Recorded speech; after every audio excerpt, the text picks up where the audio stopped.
أعوذ بالله من الشيطان الرجيم بسم الله الرحمن الرحيم وقال اركبوا فيها بسم الله مجريها ومرساها إن ربي لغفور رحيم وهي تجري بهم في موج كالجبال ونادى نوح ابنه وكان في معزل يا بني اركب معنا ولا تكن مع الكافرين قال سآوي إلى جبل يعصمني من الماء قال لا عاصم اليوم من أمر الله إلا من رحم وحال بينهما الموج فكان من المغرقين وقيل يا أرض ابلعي ماءك ويا سماء أقلعي وغيض الماء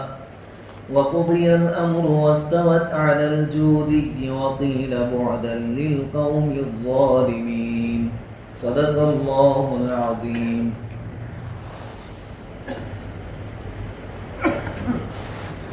سورہ ہود کی آیت نمبر 41 42 43 اور 44 کی تلاوت کی گئی ہے. ان آیتوں کا ترجمہ یہ ہے: اور نوح علیہ السلام نے کہا کہ کشتی میں سوار ہو جاؤ، اللہ کے نام سے اس کا چلنا ہے اور اس کا ٹھہرنا بھی، بے شک میرا رب بخشنے والا مہربان ہے.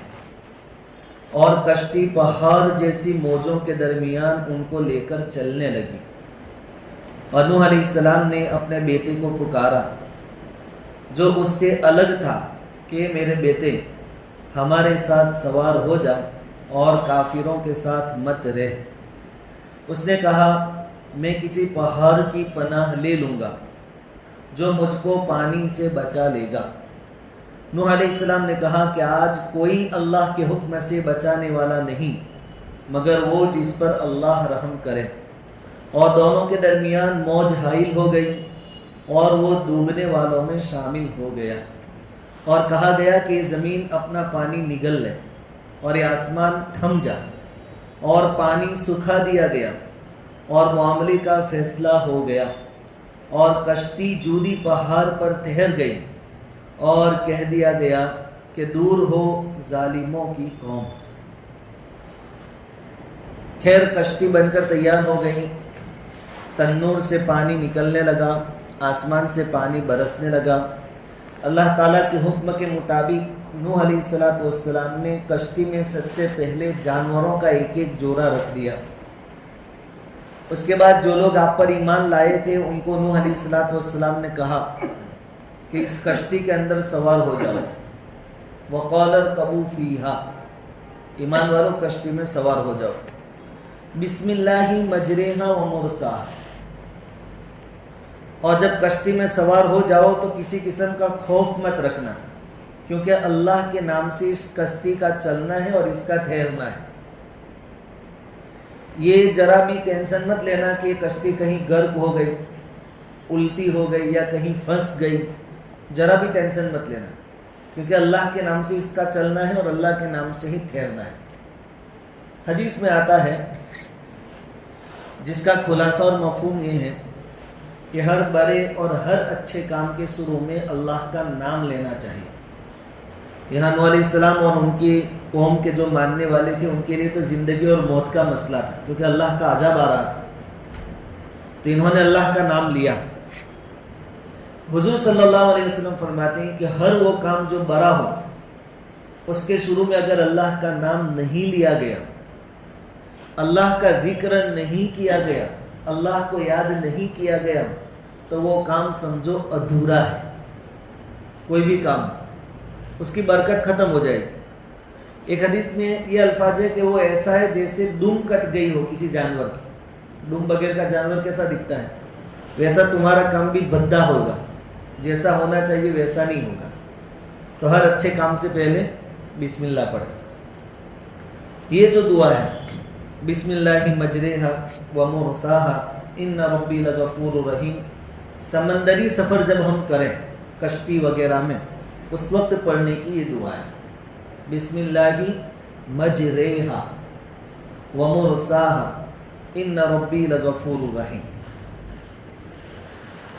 ان ربی لغفور رحیم. اللہ رب العزت نے فرمایا، اس میں اس بات کی طرف اشارہ ہے کہ گویا نوح علیہ السلام اپنی قوم کو یہ سمجھانا چاہتے ہیں جو کشتی میں سوار ہوئے ان کو بھی، کہ دیکھو اگرچہ ہمارے اعمال تو ایسے ہیں کہ ہم بھی ڈبو لیے جا رہے ہیں، لیکن چونکہ اللہ نے اپنی امان میں لے لیا ہے، اپنی کشتی میں سوار کر لیا ہے، تو ہمارے اعمال، بھائی ایمان والا آدمی ہوگا وہ بھی کسی نہ کسی درجے میں گناہ میں تو مبتلا ہوتا ہی ہے. تو کہتے چاہے ہمارے اعمال تو ایسے ہیں کہ ہم کو بھی ڈبو دیے جاوے، لیکن ہمارا رب بہت بخشنے والا اور بہت زیادہ رحم کرنے والا ہے. تاج اس نے ہمارے گناہوں کو سائڈ پہ رکھ دیا اور ہمارے بچاؤ کا انتظام فرمایا کہ ہم کو کشتی میں سوار کر لیا. خیر یہ لوگ کشتی میں سوار ہو گئے، کشتی چلنے لگی. چونکہ پانی جو ابلا تھا وہ بہت زور میں زمین سے ابلا تھا اور آسمان سے بہت زور سے بارش شروع ہو گئی. تو اللہ تعالیٰ وہ منظر کشی ہمارے سامنے پیش کر رہے ہیں کہ کیا منظر تھا. وَهِيَ تَجْرِي بِهِمْ فِي مَوْجٍ كَالْجِبَالِ، کہ کشتی پہاڑ جیسی موجوں کے درمیان ان کو لے کر چلنے لگی. پانی کی جو موجیں آ رہی تھی پہاڑ جیسی، اتنی بڑی بڑی موجیں، معمولی نہیں. اب پہاڑ جیسی موجیں آ رہے ہیں تو ٹائٹینک بھی ڈوب جاتا ہے. ہاں سونامی سمجھو پھر اس کو، پہاڑ جیسی موجیں یعنی سونامی ہو گئی تھی، لیکن یہ کشتی چل رہی. بس یہ کون چلا رہا تھا؟ اللہ رب العزت چلا.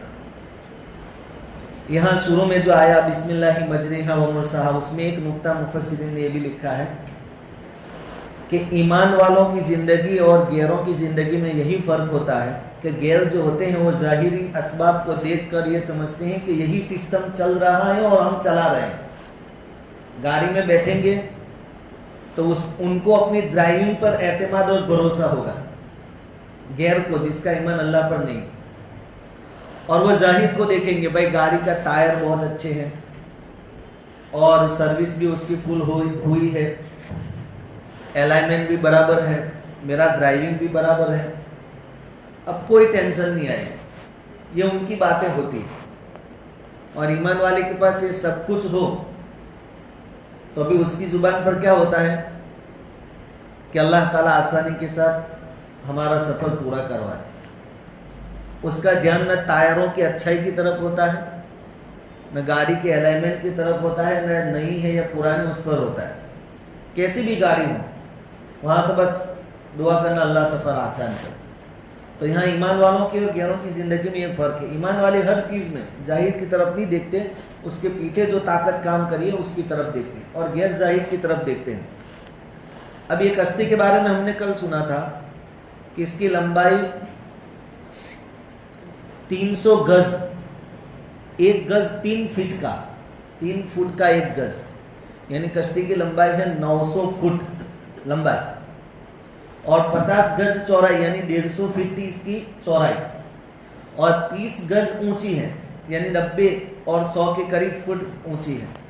لیکن موجیں اس کے بھی اوپر ہیں، بلکہ تفسیر کی کتابوں میں لکھا ہے کہ اونچے سے اونچے جو پہاڑ تھے اس سے بھی 15 فٹ 15 گز اونچے پہاڑوں سے بھی 15 گز اوپر سے پانی جاتا تھا، یعنی 45 فٹ اوپر سے، پہاڑ کی 45 فٹ اوپر سے پانی جاتا تھا. تو ایسے میں اس کشتی کا صحیح سلامت رہنا یہ اللہ کی قدرت ہی ہے. اور بعض روایتوں میں لکھا ہے کہ پہاڑوں کے اوپر سے 40 گز یعنی 120 فٹ اوپر سے پانی جا رہا تھا. تو پھر انسان اس میں کیسے بچ سکتا ہے؟ تو اللہ تعالیٰ فرماتے ہیں کہ ایک کشتی پہاڑ جیسی موجوں کے درمیان ان کو لے کر چلنے لگی. ابھی کنارے سے تھوڑے دور ہوئے کہ نوح علیہ السلام کی نظر اپنے بیٹے پر پڑی.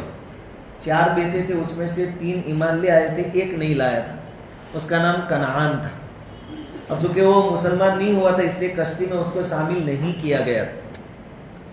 اب نوح علیہ السلام نبی بھی ہیں، باپ بھی ہیں، تو نبی کے اندر بھی شفقت ہوتی ہے اور باپ کے اندر بھی شفقت ہوتی ہے، دو شفقتیں جمع ہو گئے. تو نوح علیہ السلام نے وَنَادَى نُوحٌ ابْنَهُ، نوح علیہ السلام نے اپنے بیٹے کو آواز دی. وَكَانَ فِي مَعْزِلٍ، جو اس سے الگ تھا، کشتی سے دور تھا. یا بنی ارکم معنا، اے میرے بیٹے ہمارے ساتھ کشتی میں شامل ہو جا۔ مفسرین نے اس کی وضاحت بیان فرمائی ہے کہ سب کے لیے ایمان شرط تھا کہ ایمان ہوگا تو کشتی میں، تو نوح علیہ السلام جو کہہ رہے ہیں نا کہ کشتی میں داخل ہو جائے، اس کا مطلب یہ ہے کہ کلمہ پڑھ لے پھر کشتی میں داخل ہو جائے۔ ایک وجاہت تو یہ، ایسے ہی نہیں کہ میرا بیٹا ہے چاہے کافر ہے میں اس کو سوار کر لوں، ایسی بات نہیں تھی۔ آگے وہ یہ آیت دلالت کرتی اس بات پر، وَلَا تَكُن مَعَ الْكَافِرِينَ، کافرین کے ساتھ مت رہے، یعنی عقیدوں میں مانیتاؤں میں ان کے جیسا مت رہے، ہمارے جیسا بن جا، کلمہ پڑھ لے، کشتی میں شامل ہو جائے۔ اور ایک وجاہت مفسرین نے بیان فرمائی ہے کہ نوح علیہ السلام کو اتنا تو معلوم تھا کہ میرے بیٹے کی 60 گانٹھ کافروں کے ساتھ ہیں، لیکن وہ بالکل پکا کافر ہے وہ نوح علیہ السلام کو معلوم نہیں تھا۔ نوح علیہ السلام کو یہ معلوم نہیں تھا کہ میرا بیٹا پکا کافر ہے، اس کا اٹھنا بیٹھنا دوستی غیروں کے ساتھ اتنا معلوم تھا، اس لیے نوح علیہ السلام نے دعوت دی۔ نوح علیہ السلام یوں سمجھتے ہوں گے کہ یہ میرا بیٹا ہے تو یہ بھی ایمان والا ہوگا، چاہے تھوڑے اس کے معاملات غلط ہیں، وہ آگے آئے گا، اللہ تعالیٰ فرمائیں گے کہ اس کے اعمال اچھے نہیں ہیں وغیرہ۔ تو ایک تو اس لیے بلایا کہ نوح علیہ السلام کو پکا یقینی طور پر معلوم نہیں تھا کہ میرا بیٹا بھی کافر ہے، اس لیے دعوت نہیں۔ اور دوسرا مطلب وہ جو پہلے بیان کیا کہ نوح علیہ السلام کی کہنے کا مطلب یہ کہ کلمہ پڑھ لیں داخل ہو۔ اب یہاں دیکھو نبی کا بیٹا ہے، نبی کی اولاد ہے، نبی کا خون ہے، لیکن ان کی اٹھک بیٹھک دوستی غیروں کے ساتھ تھی۔ تو آج جب کہ باپ اس کو بچانے کے لیے بلا رہا ہے، لیکن دوسری طرف دوستی نے اپنا رنگ دکھایا، اور دوستی ہمیشہ رنگ اپنا دکھاتی ہے۔ نبی کریم صلی اللہ علیہ وسلم کا بہت ہی پیارا ارشاد ہے کہ المرء علی دین خلیلہ، آدمی اپنے دوست کی عادتوں کے مطابق ہوتا ہے، دوستی کا رنگ اس کے اوپر چڑھتا ہی چڑھتا ہے۔ اگر آپ کو کسی کے بارے میں معلوم کرنا ہے کہ فلاں آدمی کیسا ہے تو حضور فرماتے ہیں فَلْيَنْظُرْ مَن يُخَالِلْ، یہ دیکھ لو کہ وہ کس کے ساتھ اس کی دوستی ہے، اس کے دوست جیسے ہوں گے ویسا یہ آدمی بھی ہوگا۔ تو نوح علیہ السلام کا بیٹا نبی کا بیٹا ہونے کے باوجود اس کی دوستی غیروں کے ساتھ تھی، تو آج وہ ان کی طرف ہو گیا۔ اس میں جو لفظ استعمال ہوا یا بنیہ، اصل بیٹے کے لیے ابن کا لفظ آتا ہے، ابن یعنی بیٹا، لیکن یہاں بنیہ یعنی بالکل پیار سے جو ہم بولتے ہیں ہماری زبان میں، اے میرے پیارے بیٹے، شفقت کے ساتھ نوح علیہ السلام نے اس کو آخری دعوت دی کہ بیٹے اب تو آ جا، اب تو سوار ہو جا، کلمہ پڑھ کے آ جا یہاں۔ وَلَا تَكُن مَعَ الْكَافِرِينَ، کافروں کے ساتھ مت رہ۔ اس نے جواب دیا قَالَ سَآوِي إِلَى جَبَلٍ يَعْصِمُنِي مِنَ الْمَاءِ، چونکہ دماغ میں کچھ اور ہی چل رہا تھا، اللہ کے اوپر یقین ہی نہیں تھا، ظاہری دنیا کو ہی سب کچھ سمجھا تھا، تو بیٹے نے جواب دیا کہ میں کسی پہاڑ کی پناہ لے لوں گا جو مجھ کو پانی سے بچا لے گا۔ کون بچا لے گا؟ پہاڑ بچا لے گا۔ پہاڑ اونچائی پر ہوتا ہے تو میں اونچے چڑھ جاؤں گا تو پانی وہاں تک تو نہیں آئے گا، لیکن جیسے میں نے ابھی کہا کہ پہاڑ کے اوپر سے 45 فٹ یا 120 فٹ کی اونچائی سے پانی جا رہا تھا۔ اب جو لوگ ضد اور حد درمی پر ہوتے ہیں وہ ایسے اسباب اور عذاب کی نشانیاں دیکھ کر بھی ایمان قبول نہیں کرتے۔ بعض قومیں وہ ہیں جن کو وقت کے نبیوں نے بتایا کہ اب تم پر عذاب آئے گا، قوم سمود ہے وغیرہ جو آگے ہم سنیں گے۔ عذاب کی نشانیاں بھی ظاہر ہو گئی، کالے کالے بادلوں کا آنا شروع ہو گیا، پوری پوری بستی کو بادل گھیر لیتے تھے اور ایسے کہ ڈر لگے آدمی۔ پھر اللہ کے نبی ان کو کہتے تھے کہ دیکھو نشانیاں شروع ہو گئی، تو وہ کیا کہتے تھے؟ یہ تو بھائی موسم کے بادل ہیں، یہ تو رحمت لے کر آئے ہیں، ہم پر بارش برسنے والی ہے۔ یعنی وہ لوگ اپنی مستی میں رہتے ہیں جن کے دلوں پر اللہ تعالیٰ سکہ لگا لیتے ہیں۔ ذخیرۃ الجنان ایک تفسیر کی کتاب ہے، اس کے اندر تفسیر ابن کثیر کے حوالے سے ایک روایت نقل کی ہے اور فرمایا کہ اس کی سند صحیح ہے، یعنی واقعہ صحیح ہے۔ یہ واقعہ بیان کیا ہے کہ جب یہ طوفان شروع ہوا اور لوگ کشتی میں سوار ہوئے تو نوح علیہ السلام نے ایک عورت کو دیکھا، نوجوان، اپنا دودھ پیتا بچہ ساتھ میں لے کر کھڑی تھی وہ عورت نوجوان۔ نوح علیہ السلام نے اس کو بھی کہا کہ کشتی میں سوار ہو جائے. اس نے کہا کہ نہیں، میں تجھے نہیں مانتی اور مجھے تیری کشتی میں سوار ہونے کی کوئی ضرورت، کیونکہ وہ مومن نہیں تھی، مومنہ نہیں تھی، مسلمان نہیں تھی. نوح علیہ السلام نے اس کو سمجھایا کہ خود پر نہیں تو یہ چھوٹے بچے پر تو رحم کر، اس پر تو ترس کھا، تو بھی ڈوبے گی یہ بھی ڈوبے گا. کہا کہ کہیں نہیں. یہ بات چیت چل رہی تھی، پانی بڑھا، چونکہ اس نے اپنے بچے کو سینے سے لگایا تھا، پانی سینے تک آ گیا عورت کے. تو اس نے کیا کیا، اپنے بیٹے کو کندھے پر اٹھا لیا، تھوڑا اونچا کر دیا. پھر پانی کندھے تک آیا تو اس نے سر پہ بٹھا لیا. پانی سر پر آیا تو اس نے اپنے ہاتھ کے پنجوں پر یوں اونچا کیا. ایسا کرتے کرتے اپنی ضد اور ہٹ دھرمی میں خود بھی ڈوب گئی اور بچے کو بھی لے دی، لیکن ایمان نہیں لائی. تو نوح علیہ السلام کا بیٹا بھی ایسی ہی ضد پر تھا. اس نے کہا میں کسی پہاڑ پر چڑھ جاؤں گا اور میں بچ جاؤں گا. نبی وقت کے نبی نوح علیہ السلام نے فرمایا قال لا عاصم اليوم من امر اللہ الا من رحم، کہ آج کوئی اللہ کے حکم سے بچانے والا نہیں ہے، صرف وہی بچ سکتا ہے جس کو اللہ بچائے.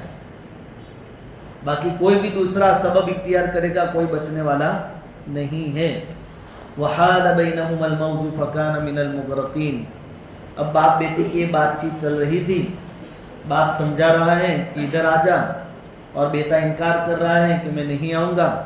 اور چونکہ اس کی تقدیر میں اللہ تعالیٰ نے لکھ دیا تھا کہ یہ ہلاک ہونے والوں میں ہوگا، غرق ہونے والوں میں، تو ایک موج آئی اور اس کو اٹھا کر لے گئی باپ کی آنکھوں کے سامنے. بیٹا ایمان سے محروم ہو گیا. ہم سب اللہ کا اس بات پر احسان اور شکریہ ادا کرے کہ ہم کو اللہ نے ایمان کی دولت سے نوازا ہے. اللہ رب العزت کے یہاں رشتہ داری، رشتے ناطے دیکھے نہیں جاتے، وہاں ایمان دیکھا جاتا ہے. صرف اور صرف ایمان دیکھا جاتا ہے، اعمال صالحہ دیکھے جاتے ہیں، رشتہ داری وہاں چلتی نہیں ہے. تو ایک موج آئی، باپ بیٹوں کے بیچ میں آڑ ہو گئی اور بیٹے کو لے کر ڈبو دیا، غرق کر دیا. فکان من المغرقین، اور وہ ڈوبنے والوں میں شامل ہو گیا. اب سب جگہ پانی پھیل گیا اور وہ جو نافرمان تھے سب ہلاک ہو گئے، سب ہلاک کر دیے گئے، کوئی نہیں بچا. تو اللہ رب العزت کا حکم آیا وقیل یا ارض ابلعی ماءکی، اور کہا گیا کہ یہ زمین اپنا پانی نگل لے.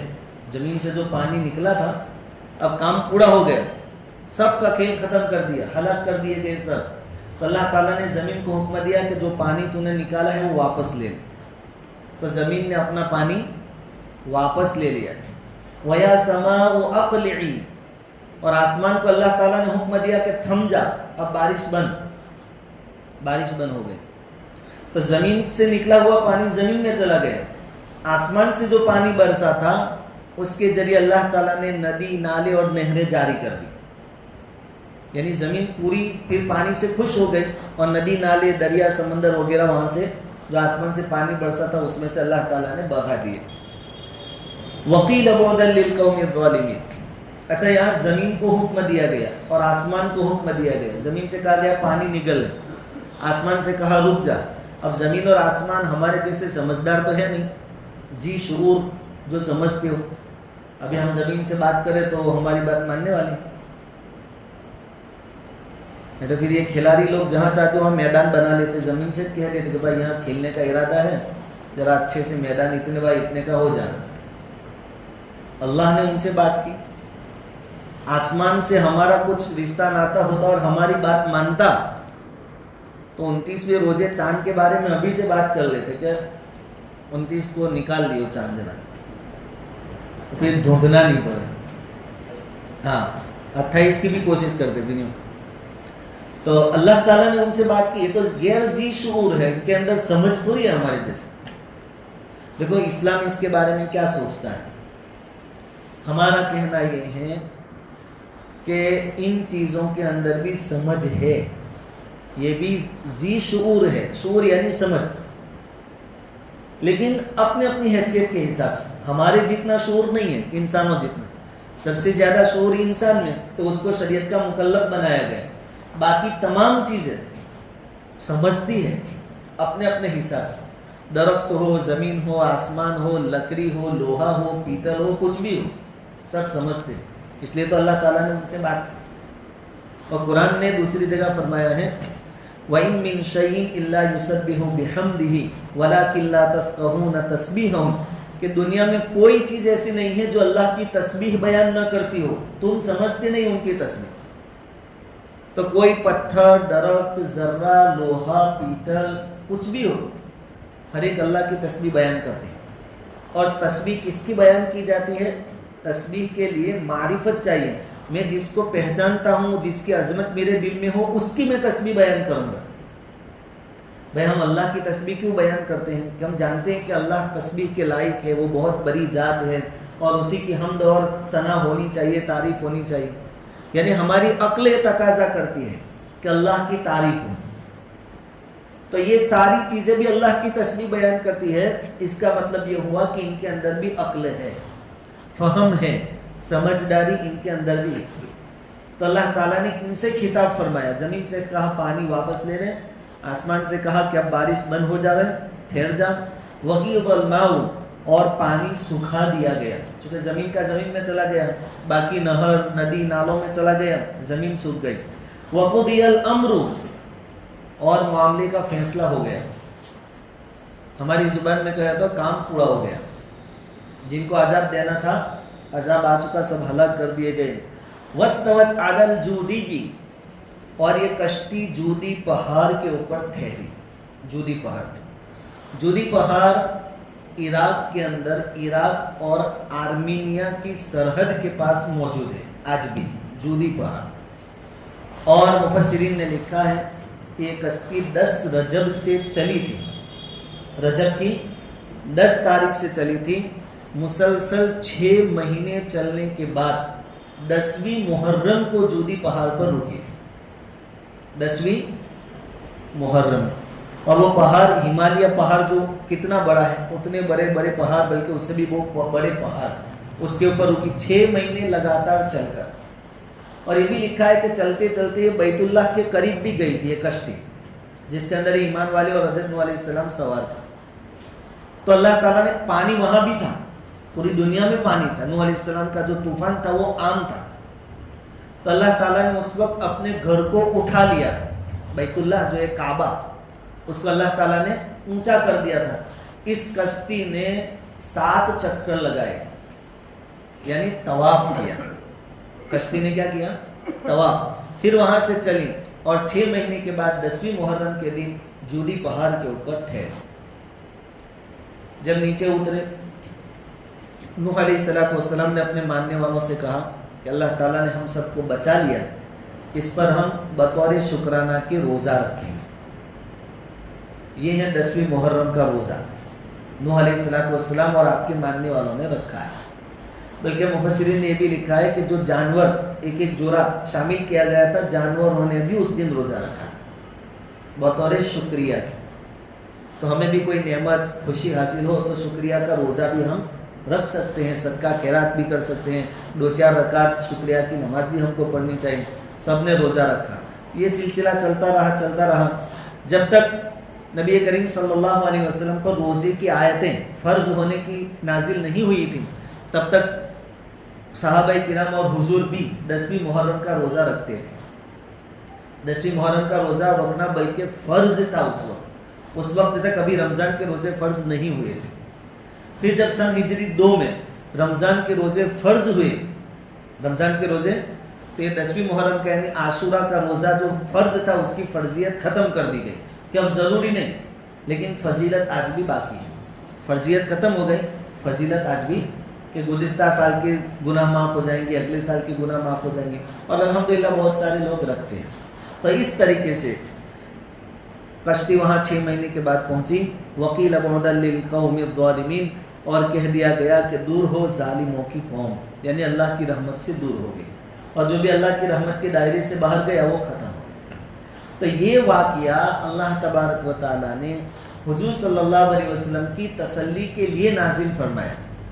چونکہ مشرکین مکہ بہت پریشان کر رہے تھے, حضور کے دل میں تکلیف ہو رہی تھی, تو اللہ تعالیٰ نے حضور کی تسلی کے لیے کہ دیکھو انجام ہمارا ہی اچھا ہوگا, ماننے والوں کا. اور اس میں مشرکین کے لیے بھی سبق ہے کہ تمہارے جیسے وہ لوگ جنہوں نے نہیں مانا, جن کو کشتی میں شامل نہیں کیا گیا ان کا جو انجام ہوا وہ انجام تمہارا بھی ہو سکتا ہے. تو سب کے لیے اس میں سبق ہے کہ ماننے والوں کے لیے اللہ کی کشتی ہے یعنی نجات ہے، اور نہ ماننے والوں کے لیے طوفان ہے یعنی کیا ہونا ہے؟ ہلاک ہونا ہے. اچھا، یہ دنیا میں مارے گئے، ہلاک کیے گئے، ان کے مکان بکان سب ویران کر دیا گیا، نام و نشان مٹا دیا گیا، لیکن آخرت میں ہمیشہ کے لیے جہنم ہے. یہ سب سے بڑی پریشانی والی بات. اس لیے پھر سے میں کہتا ہوں کہ اللہ تعالیٰ نے ہمیں جو ایمان کی دولت دی ہے اس پر اللہ کا شکر ادا کریں. دعا کرے اللہ تعالیٰ مرتے دم تک ہماری ایمان کی، عقائد کی اور اعمال کی حفاظت کرے. درود شریف.